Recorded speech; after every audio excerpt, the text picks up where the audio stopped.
Well, joining me now to cast their eye across all of that are the Labour MP and Shadow Public Health Minister. Congratulations, Diane Abbott, MP, and the Conservative MP, Jessie Norman, who incidentally has a new book out, which is all about the big society. In fact, it's called The Big Society. And that really, I think, is probably going to be relevant to this first pick you've got, Diane, the front of the Observer. Work shy to lose benefits. What do you make of that? Well, in some ways, it appeals to the worst Tory instincts. And of course, most people on benefits are not scroungers and the rest of it. But there's a real issue here. I come across people in my constituency who have just got out of the habit of work, either because they've been on something like incapacity benefit too long, or they're young people who have never worked. So in principle, getting people used to the routine of work is a good thing. The problem is that companies, public and private, don't want to take people that don't want to work. So the difficulty will be placing the people constructively. But I understand the idea behind it. The practicalities of it seem quite difficult.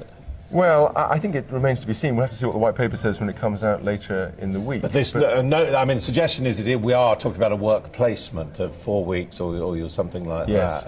And that would require, well, either the big society to step up or more bureaucrats to run it, wouldn't it? Well, I don't think so. I think what they'll probably have is a group of companies that are, or social enterprises which are willing to get involved from the outset. The key thing that I think is the point Diane made, which is that it's getting back into the habit of work. The first thing that any employer will say to you is, have you done any work before, where have you been? And if you've dropped out of it, then I think you've automatically ruled yourself out of the market. The trouble is that companies find this sort of kind of conscripted worker more trouble than they're worth, and that's going to be the problem. And the other problem, of course, if it is work that works, it's displacement. In a recession, you're taking job. jobs away from people that actually want the salary. So it's difficult. But I'm interested in your tone. I mean, you're saying you'll give this a fair hearing when you get it. Because I understand the problem it's designed to address. I'm just not sure in practice whether it can work. OK, MI5 U-turn could hasten scrapping of terror orders. Another one. Yes, from the Observer, Adam. Well, this is all about the potential U-turn by MI5 on this issue of control orders. As you know, control orders are pretty aggressive forms of confinement for... No, form of house arrest. A form of house arrest, exactly. And so I have to say, I've absolutely... I mean, they're in legal trouble, it should be said. Of course, no case has been proved against these people. Yeah. They are suspects, and the evidence is not published. So it's quite a difficult situation. There are only 9 of them. I think it's fair to say that it's understood that some are in very serious potential threats to the community. And what do you do with them? But the answer is to put them on trial. And if there's an issue about intercept evidence, it's time we allowed ourselves to use that evidence. We would hear from the police that sometimes it's just not possible because they can't get the evidence. They say that but therefore, if you can't put them on trial, you believe they're a danger to community, but you just say, OK, we'll carry on. You put them on trial. Guilty people disappear. The people we've got on these control orders are innocent people. What's interesting about this story is the MI5 has backed down. The MI5 have got very aggressive about this, and I think they've realised that they're in danger of overreach, and they've backed down, which is good. MI5 famously, Eliza Manningham-Buller, who was the last head, famously gave a speech in the Lords a year or two back in which she came out against control orders. So it was quite interesting that the new head seem to be supporting them. Now, if they're changing their minds, that's a very important shift. One of the things that people don't realise about control orders is that the alternative is surveillance. It actually just comes down to a money issue. People don't want to pay for proper surveillance of 9 people, which would give them a measure of liberty. That's the real question. OK, now, not a very good week for the Obamas last week with a heavy defeat for the Democrats in the midterm elections, but certainly for the pictures, looking rather better this week. Well, it's a lovely picture of Michelle and some kids. I'm a big Obama fan, as you know. And I think, funnily enough... Well, she's sort of playing hopscotch, isn't she? Yeah. But I think, funnily enough, some of the kind of nutcases, frankly, these Tea Party nutcases that have got in will actually rebound to the detriment of Republicans. And I believe, just like Andrew Rawnsley inside the Observer, that Obama will win in 2012. I've got to put it to you. I read somewhere that a lot of talk about these mama grizzlies, and someone said Diane Abbott is the nearest thing we've got to a mama grizzly. I didn't want to take that. More mama than grizzly, I hope, Diane. I think so. I didn't want to take that as a compliment or not. All right. Now, we've got to move on. The extract from my book I've written with Jerry Jones. Our book. Have you got a copy of the book? Why don't you hold out a copy of the book? It comes down to whose side are you on, really? Well, I couldn't not include that, Adam, and it's dominating the Mail on Sunday. No, I mean, it's obviously a fascinating, gripping piece of footage for anyone who's interested in... And I have to tell you, speaking without any party I'm absolutely thrilled that at last someone was able to, say what they think and break through this kind of media boundary. And I think it's a piece of real television. I'm on your side.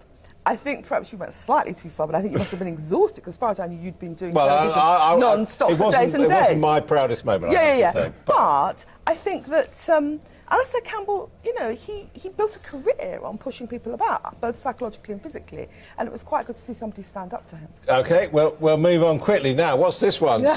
Another punch-up, or a real punch-up. Sinatra, Carly and the punch-up at the Commons karaoke bar. This is a Labour MP and very nice man who brings around the Evening Standards. But it seems to have got a bit wrong. Well, I mean, I have to declare an interest. I know Paul Farley, and I consider him a friend. He may be a very nice man, but I read, I think, in the Sunday Times that he'd just come back to the bar, having been barred for 4 months for using the bar because of violence. So there may be two sides to this. That's I just know them both in passing. But you've never had a punch-up with either of them? No. Please promise me, Adam, promise me. But, I mean, we've had also the Phil Willis story this week. I mean, you know, it just goes to show in politics you can be held personally accountable. Well, I think a good thing, actually. it eventually catches up with you, but it's certainly true. This has been a lousy week for MPs. Margaret Moran, I mean, she left last year? Last time? She's got an expenses thing. I mean, it's just miserable, really. I mean, and the Phil Willis thing, I mean, you know, some people would say, well, what's an election campaign about if you can't tell lies? If you can't slag off your opponent? Well, I think that I saw the leaflets, which I hadn't seen until he lost the case. I happen to think the leaflets are distasteful, and the courts are now saying that they contain untruths. And I think the point about what's happened, it's not that he abused the Lib Dem, it's that he cast aspersions on his conduct and his character. And that's that issue about playing the man, not the bull. It's one thing to criticise the Lib Dems' policies, it's another thing to criticise them as people. Mind you, they shouldn't be too self-righteous. They're notorious at a grassroots level for dirty campaigns. I think it's fair to say the Lib Dems have an unmatched reputation amongst grassroots campaigners. So you have some sympathy for Phil Willis? I don't have any sympathy for Phil Willis, who's behaved disgracefully, but I have a great belief that you should never be doing that kind of stuff you can possibly avoid. It's just awful. A health story. Now, as we have the health minister with us, the public health minister, no less. You picked out bills soar for build now, pay later hospitals. Well, I would say that, Alan, because it's a bit of a theme of mine. This PFI rebate. PFIs, presumably. Yes, it's you know, we've seen so much evidence of overspending. We had a whole defence thing last week. The hospitals are in a dire state, and frankly, if we're all in it together, which is one of the government's great themes, there should be an equality of treatment. At the moment, you're in danger of seeing an inequality because PFI hospitals and schools will do very well, and everyone else is going to get hit by the same spending restraint that we've seen over the last few months. So it's a big issue of overspending and equity, I think, or inequity. Is it causing a problem? I mean, as I remember, you were never that much of a fan of PFIs personally. It's no good, this cleaned up party loyalist agenda when people like, you remember what I used to say. No, I've never been a fan of PFI. And it is this thing that you pile up debts for your children. I mean, is it causing a problem in terms of administering the health service budget? I think going forward it may do. We may have to renegotiate some of these contracts, actually, because they're inequitable. Well, I've been campaigning for actually a proper rebate across all the contracts rather than just simple renegotiation, because I just think the numbers involved are so large. Even lowering it by 2 or 3 1/100ths of 1% makes you £500 million. My goodness, this must be the third thing we've agreed on. Slightly from. All right, well, let's see if we agree on this. I mean, I have to say, I am of a slightly nervous disposition, so I have not been watching Strictly Come Dancing and Anne Whittaker, but she seems to be romping home from what I see in the paper. Yes, it's a bit like John Sargent. In a minute now she may drop out because she's so popular. I mean, I don't watch. She said she's not. She said she's going to push it all right, the way, which is very Anne Whittaker. Yes, that's true. Dan, you've got to promise us you're never going to do Strictly Come Dancing. No. I was offered it and I said no. But if it did come down to Anne Whittaker, more Felicity Kendall, the nation would be horribly divided, wouldn't it, really?